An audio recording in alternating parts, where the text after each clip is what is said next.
A seismic shift on medical marijuana today from the former House Speaker John Boehner.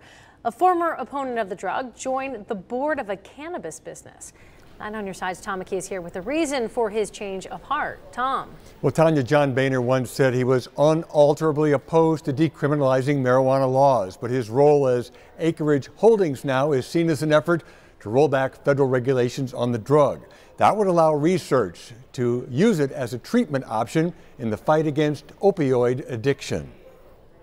John Boehner says his views on marijuana have evolved the more he studied the issue. He's especially interested in seeing how it might help veterans affected by the opioid crisis. Cincinnati and Jimmy Gould, chairman of Greenlight Acquisitions, says he sees a change in American attitudes. I think the biggest strength that's going on with Speaker Boehner's comment is the fight for states' rights, that a state should be allowed to control their citizenry. But Mary Haig, the executive director of Prevention First, says, hold on a minute, the facts aren't in on marijuana's benefits. Until we have the research and the FDA process in place related to marijuana components, we don't see the value. In fact, we see the harm that it's going to cause our community.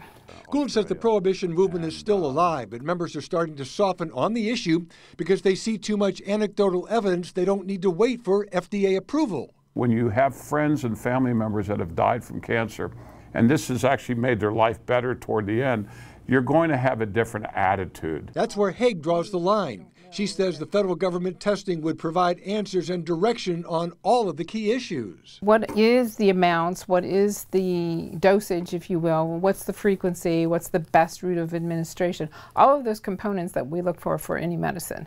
What are the side effects? What are the contraindications? All very key questions on a controversial issue. Boehner now works for Washington, D.C. law firm Squire, Patton & Boggs. I've reached out to him this afternoon for more information on his change of heart, but I have not gotten a response. Tom McKee, 9 on your side, live in the newsroom.